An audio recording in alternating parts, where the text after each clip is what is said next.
አሰላሙ አለይኩም ወረህመቱላሂ ወበረካቱ። ዛሬም በድጋሚ አንድ የበሽታ አይነት ይዤ መጥቻለሁ ማለት ነው። እሱም የሽንት ቱቦ ኢንፌክሽን ወይም ደግሞ ዩሪናሪ ትራክት ኢንፌክሽን በመባል የሚታወቀው ይሆናል ማለት ነው። በተደጋጋሚ ብዙ ሰው ሐኪም ቤት የሚመላለስበት ብዙ ሰው ደግሞ የሚያጠቃ በሽታ ከቀን በቀን ሁሉንም የሚያጠቃ ስለሆነ ነው። ስለዚህ በሽታ ይሄ በሽታ የሽንት ቱቦ ኢንፌክሽን ማለት ምን ማለት ነው? የሚያመጡት ምክንያቶችስ ምንድን ናቸው? የሚያሳዩስ ምልክቶች ምን አይነት ምርመራስ ማሰራት ይኖርብናል? መከላከያ መንገዶችስ ምን ይመስላሉ? ካልታከምነውስ ምን አይነት ጉዳት ያመጣብናል ስለሚለው እናያለን። ስለዚህ ከመጀመሪያው እስከ መጨረሻው ድረስ እናያለን ማለት ነው። በዚህ ጉዳይ ላይ የሽንት ቱቦ ኢንፌክሽን ይዞኛል ብላችሁ ችግር ያለባችሁ ሁሉ በሙሉ ችግር ካለ ኢንቦክስ ላይ አስቀምጡልኝ ማለት ነው። ስለዚህ ከመጀመሪያው እስከ መጨረሻው ድረስ እናያለን ማለት ነው።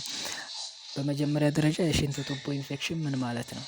የሽንት ቱቦ ኢንፌክሽን ማለት ኢንፌክሽን ኦፍ ብላደር ኤንድ ዩሬትራ ከላይ ከኩላሊታችን አንስቶ እስከ ታች የሽንት መውጫችን አካባቢ ድረስ ባክቴሪያ ሊሆን ይችላል፣ ሌላ ተዋሲ ሊሆን ይችላል፣ ኢንፌክሽን ሲፈጥር ማለት ነው ዩሪናሪ ትራክት ኢንፌክሽን ማለት።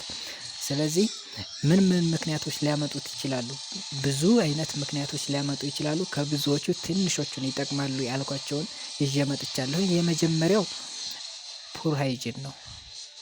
ለዚህ በሽታ መጋለጥ የመጀመሪያው ፑር ሃይጂን ነው። ፑር ሃይጂን ማለት በቂ የሆነ ንጽህና አለማድረግ፣ የንጽህና ጉድለት ሊያመጣ ይችላል። ሌላው የሽንትን ብዙ ጊዜ መቋጠር፣ ሽንትን ብዙ ጊዜ ሲመጣ አንሸናም እናቆየዋለን፣ ግን ባቆየነው ቁጥር የባክቴሪያ የማደግ ቻንሳቸው ከፍተኛ ነው የሚሆነው። ስለዚህ ሽንትን በመቋጠር። ሌላው ሴክሹዋል አክቲቪቲ፣ ሴክስ ባረግንበት ሰዓት ኢንፌክሽኑ ሊመጣ ይችላል። ባክቴሪያዎች ሊገቡ ይችላሉ፣ ጥንቃቄ ባለማድረግ ማለት ነው።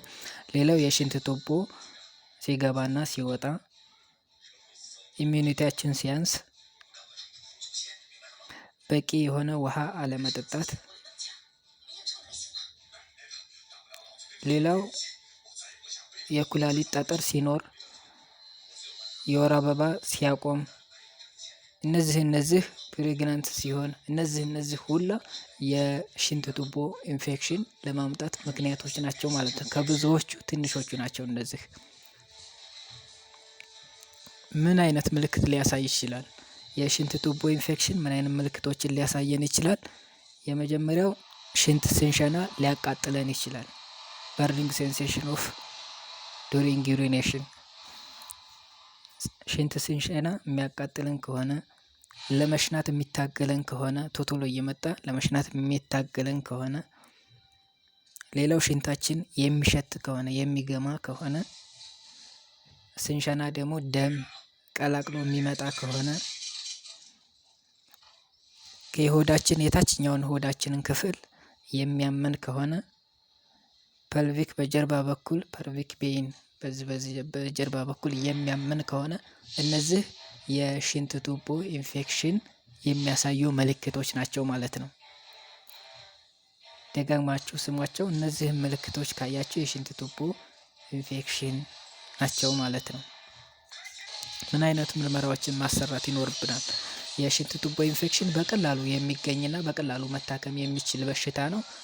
ስለዚህ ቀለል ያሉ ምርመራዎችን ማሰራት ይኖርብናል። እንደ ሲቢሲ ላይ ምን ሊኖርብሻል? ኢንፌክሽን መኖሩና አለመኖሩን በሲቢሲ ሊታወቅ ይችላል። ሌላው የሽንት ምርመራ በማድረግ በቀላሉ ይታወቃል ማለት ነው። የሽንት ምርመራ ማድረግ እነዚህ ቀለል ያሉ በቀላሉ ሊገኝ የሚችልና በቀላሉ የሚታከም ነው ማለት ነው።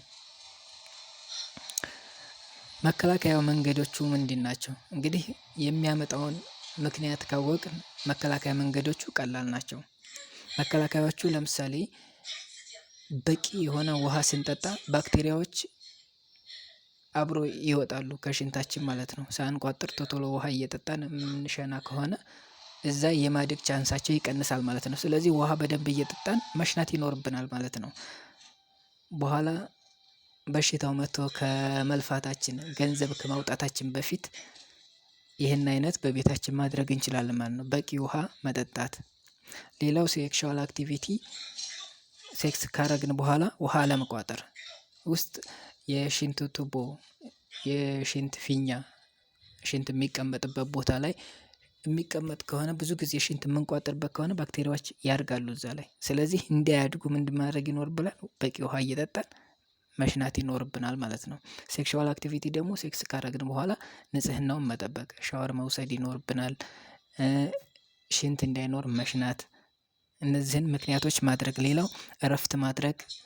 እረፍት ባረግነ ቁጥር ኢሚዩኒታችን ይጨምራል። ኢሚዩኒታችን ሲጨምር ደግሞ ባክቴሪያዎች ሲገቡ ኢሚዩኒታችን ይከላከላል ማለት ነው። ቦዲ ሃይጂን ማድረግ ያው መታጠብ። ስንታጠብ ደግሞ ከፊት ለፊት ወደ ኋላ መታጠብ። ከፊት ለፊት ወደ ኋላ እንዴት ነው? የመጀመሪያ በፊት ለፊት ያለውን የብልታችን ክፍል ካጠብን በኋላ ከዛ ከኋላ ያለውን ማጠብ። መጀመሪያ ከፊት ለፊት ያለውን ወደ ውስጥ እንዳይገባ ከፊት ለፊት ያለውን መጀመሪያ እናጥባለን። ከዛ በኋላ ከኋላ ያለውን በኋላ ማጠብ። በአንድ ላይ ከኋላ ያለውን ኢንፌክሽኖች ስለሚበዙ እነሱን ወደ ፊት አምጥቶ የዚህ አይነት በሽታ እንዲያጋልጠን ከበኋላ ወደ ፊት ሳይሆን ከፊት አጥበን ከዛ በኋላ ወደ ኋላ ያለውን ማጠብ ይኖርብናል ማለት ነው። እነዚህ እንግዲህ ቀለል ያሉ ቤታችን መስራት የምንችላቸው ማድረግ የምንችላቸው ናቸው ማለት ነው። ብዙ ሰው ያው የሚሰቃይ ስላለ ነው። ሌላው የሚሸቱ ሳሙናዎችን አለመጠቀም። ኖርማል ፍሎራዎች ይኖራሉ ብልታችን አካባቢ። እነሱን ኖርማል ፍሎራዎች ማጥፋት የለብንም። ስለዚህ የሚሸት ሳሙና አለማብዛት ማለት ነው አካባቢው ላይ። ሌላ እነዚህን መከላከያዎች ካደረግን በኋላ ምን አይነት ከያዘን ምን ማድረግ ይኖርብናል? የመጀመሪያው አንቲፔኖችን መውሰድ። ለምሳሌ ሽንታችን የሚያቃጥለን ከሆነ ታችኛው ክፍል የሚያመን ከሆነ ምን ማድረግ ይኖርብናል? ምርመራ ማድረግ። ከዛን ምርመራ ካረግን በኋላ አንቲፔኖችን መውሰድ። በአንቲፔኖች መጀመሪያ መሞከር። በቂ ውሃ እየጠጡ አንቲፔኖች መሞከር። ለምሳሌ እንደ ፓራስታሞል፣ ኢቡፕሮፊን የመሳሰሉትን እነዛን መውሰድ ይኖርብናል። አንቲባዮቲክ ደግሞ ሲፕሮፍሎክሳሲሊን እና አሞክሳሲሊን የመሳሰሉ እነዚህን በሐኪም የታዘዘውን መድሃኒት ቢያንስ ከ5 እስከ 7 ቀን በበቂ ሁኔታ ተከታትሎ መውሰድና ማጥፋት።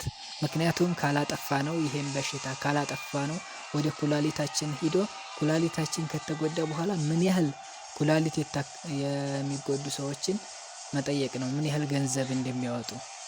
ስለዚህ ይሄ በሽታ ለኩላሊት ሊያጋልጥ ስለሚችል ቀድሞ መታከም። ቶሎ ብለን ሽንታችን እንዳቃጠለ ምን እንዳለን ቶሎ ብለን መታከምና ወደ ኩላሊት ሳይሄድ በፊት ማስወገድ ይኖርብናል ማለት ነው። በተደጋጋሚ የሚይዘን ከሆነ ሌላ ምርመራዎች ይደረጋሉ። ያው በተደጋጋሚ የሚያጠቃ ከሆነ ቢያንስ በ6 ወር ውስጥ ከ2 ጊዜ በላይ የሚመጣብን ከሆነ ሌላ ምርመራዎችን ከዚህ የዘለለ ምርመራዎችን ማድረግ ይኖርብናል ማለት ነው። እንደ ዩሪን ካልቸር፣ አልትራሳውንድ የመሳሰሉትን እነዚህን ተነስቶ እንዲታከሙ ማድረግ ይኖራል ማለት ነው። እንግዲህ የሽንት ቱቦ ኢንፌክሽን ካልታከምነው ምን አይነት ጉዳቶችን ሊያመጣብን ይችላል? የመጀመሪያው ብላደርን ዳሜጅ ሊያደርግ ይችላል። የሽንት ቱቦአችንን የሽንት መቀመጫውን ምን ያደርገዋል? ዳሜጅ ሊያደርገው ይችላል። ሌላው ሴፕሲስ፣ ያኔ በሰውነታችን ውስጥ ባክቴሪያው እየተራባ በደማችን ውስጥ ይሰራጫል። ከዛ በኋላ ሌላ ወጪ ሊያስወጣን ይችላል ማለት ነው። ሌላ ኪድኒ ኢንፌክሽን፣ ኩላሊታችንን ሊጎዳ ይችላል። ወደ ኩላሊት ይሄዳል። የሽንት ቱቦ ኢንፌክሽን ካልታከምነው ኩላሊት ይሄድና ኩላሊታችንን ይጎዳል። ከዛ በኋላ ሌላ ጦስ ውስጥ ያስገባል ማለት ነው። ሌላ ውስጥ አብሰስ ሊፈጥርብን ይችላል። እርግዝና ካለ ፕሪማቹር ሌበር ያለ ጊዜው ምጥ ሊያመጣ ይችላል። ኪሎ ትክክል ያልሆነ ልጅ ሊወለድ ይችላል። ለነዚህ ሪስኪዎች ሊያጋልጥ ይችላል ማለት ነው። እነዚህን ሁላ ከማምጣቱ በፊት ቶሎ ብለን መታከምና ጥንቃቄዎችን ማድረግ ይኖርብናል ማለት ነው። እኔ በዚሁ ጨርሻለሁኝ። እስከ ሌላ ቪዲዮ እስከምንገናኝ ድረስ መልካም ጊዜ ቸር ጊዜ ይሁንላችሁ። ለሁላችንም ጤና እመኛለሁኝ።